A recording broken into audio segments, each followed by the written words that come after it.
আমার কোনো video footage নাই, উনি মিথ্যা কথা বলতেছে। হ্যাঁ, এনার কাছ থেকে টাকা নিচ্ছে। আমি পিছনে দাঁড়ায় ভিডিও করতেছি, উনি জানে না। 6-7 জন ব্যক্তি এখান দিয়ে ঢুকলো, আপনাদের পারমিশন ছাড়া ঢুকতে পারছে? ভাই শোনেন, আপনার কার সাথে কথা বলেন, আমার কথা বলেন না। মিথ্যা কথা বলেন না ভাই, আমি আপনার কথা বলছি। শোনেন, ওনারা তো আপনার ভিডিও দেখাচ্ছে বলতেছে। আমার তো ছবিটা দিন স্যার, আমাকে আমি প্রকৃত দোষী হলে অবশ্যই ব্যবস্থা হবে। আপনারা এটা পুরোটাই আপনার সাথে জড়িত। এখানে তো আরো লোক আছে স্যার, আমার তো আমি তো রেলের লোক আছে। এটা ক্লিয়ার করে দাঁড়ান আপনারা। পলিটা মাল গায় দেখটা এটার অ্যাক্সিডেন্ট হলো। ঘটনা কি সেটা না স্যার আমি চিনি না স্যার, জানি না স্যার। স্যার আমার কোনো ভিডিও ফুটেজ নাই, উনি মিথ্যা কথা বলতেছে। যে আমি এখানে দেখেছিলাম, ওনারা গেছে কার সাথে কথা বলছে ওনারা জানে, ওনারা কার সাথে কথা বলছে ওনারা জানে। এটা তো আরো লোক আছে, স্যাররা আছে আমার সাথে ডিউটি করছে। আমি জানি আমাদের স্যার আছে, স্যার দেখলাম না। হ্যাঁ, স্যাররা এখানে ছিল আমাদের স্যাররা, আমি এখানে ডিউটি করছি। ভাই আমি উনি টাকার বিনিময়ে ওই দিকটা আমাদের ভিতরে ঢুকাইছে, ঠিক আছে? ওই লোকের ভিডিও ফুটেজ আছে, ওই লোকের কাছ থেকে নিছে কত আপনার কাছে? আমার কাছে 1500 ভাই আমার সাথে আপনি কথা বলছেন, এই লোকের কাছ থেকে নিছে। আমাদের শিশু বাচ্চা সহ আছে, ঠিক আছে? এই দিকটা ঢুকতে দেয় নাই, ঠিক আছে? ওই দিকটা ঢুকতে দেয় নাই। এই দিকটা যারা দায়িত্বে আছে তারা ঢুকতে দেয় নাই, কিন্তু উনি করছে কি কিছু টাকার বিনিময়ে এই দিকটা আমরা ঢুকাইছি, ঠিক আছে? তারপরে আর যে লোকে টাকা নিছে, ওনারা যে লোকে টাকা নিছে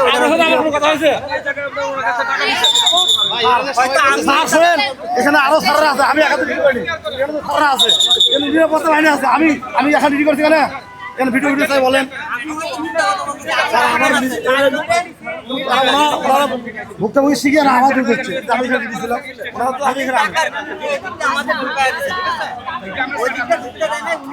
স্যার আমি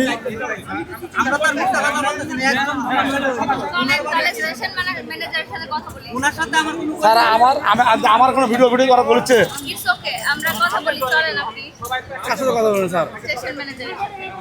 ভিশন ব্লেন্ডার সাইক্লোন প্রো সঠিক ওয়াটের শক্তিশালী মোটর ও শার্প কাটিং এজ প্লেটের কারণে মাংস কিংবা অন্যান্য মশলা নিমেষে হয় মিহি বেসন। Vision blender Cyclone Pro. আমি ওখানে দাঁড়ায় ভিডিও করতেছি, এই দেখেন, এই যে এনার কাছ থেকে টাকা নিচ্ছে। হ্যাঁ, এনার কাছ থেকে টাকা নিচ্ছে। আমি পিছনে দাঁড়ায় ভিডিও করতেছি, উনি জানে না। ইনি টাকা নিছে, এমনকি এনাদেরকে ম্যানেজ করে এনাদেরকে ঢুকাইছে। এখানে উইদাউট পারমিশন কোনো সাধারণ জনতার যাওয়ার কোনো অপশন আছে? এখানে সাধারণ জনতার যাওয়ার অপশন আছে? কোনো ইনারা টাকা না নিলে আমাদেরকে ঢুকতে দিল কি করে? এতগুলো প্যাসেঞ্জার, 1 জন 2 জন না, 6-7 জন, 6-7 জন ব্যক্তি এখান দিয়ে ঢুকলো, আপনাদের পারমিশন ছাড়া ঢুকতে পারছে? আপনাদের পারমিশন ছাড়া কি কোনোভাবে ঢুকতে পারছে? অবশ্যই আপনাদের পারমিশন লাগবে। 6-7 জন ব্যক্তি এখান থেকে ঢুকে গেল, হুট করে ঢুকে যায়নি তো। তখন কোনো ভিড় ছিল না, কোলাহল ছিল না, একদম সুস্থ মাথায় আপনি টাকা নিয়ে ইনাদেরকে ঢুকাইছেন। আমি নিজে দেখছি। আপনি এখন মিথ্যা কথা বললেই হবে? এটার সাথে আপনারাও জড়িত। রেল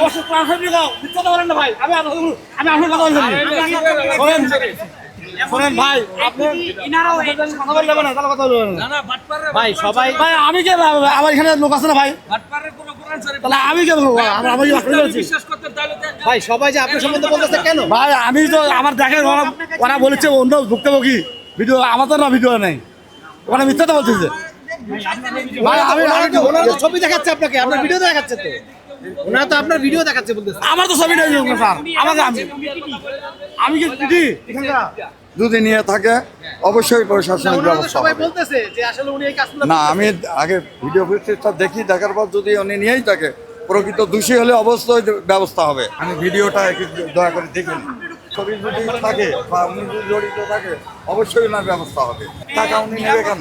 আর যদি জড়িত থাকে অবশ্যই ওনার ব্যবস্থা হবে।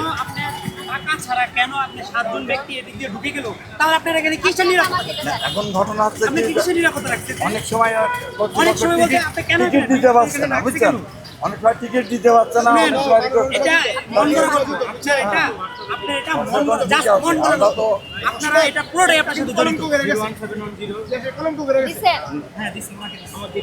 আজকে স্টেশনে যাওয়ার পরে টিকিট পাই নাই, স্ট্যান্ডিং টিকিটও পাই নাই, পরে ওই লুকে এন থেকে দাঁড়ায় ছিল, আমার কাছে বাইক কোথায় যাবেন, আমি বলছি ভাই আমি তো মাইমেসিং যাবো। তো মাইমেসিংয়ের টিকিট নাই, তো মোহনগঞ্জের 3টা টিকিট আছে, তাহলে আপনি নিতে পারেন। আমি ভাবলাম যে আমার স্ত্রী, হ্যাঁ ব্ল্যাকে, আমার স্ত্রী যখন বমি করে আর 2 বছরের শিশু বাচ্চা আছে, তাহলে আমি কইতে আমার দরকার, তাহলে একটু ব্যবস্থা করে দিলে ভালো। তাহলে আমি 2000 টাকা দিছি, 2000 টাকা দিছি। তারপরে আরও আমার সাথে আরও ভুক্তভোগী আছে, ওই জায়গায় দাঁড়া দিয়েছে, আমি নিয়ে আসতে পারবো, ওরাও টাকা দিছে। ওরা মোহনগঞ্জের জন্য 2 টিকিটে, ওরাও যাইতে পারে না, ওরা ওই জায়গায় ওয়েট করতেছে। ওই ভিতরে ওই যে ইনি আমাদের ঢুকায় দিছে, আমার কাছে তো 1500 টাকা ওই যে ভুক্তভোগী ভাই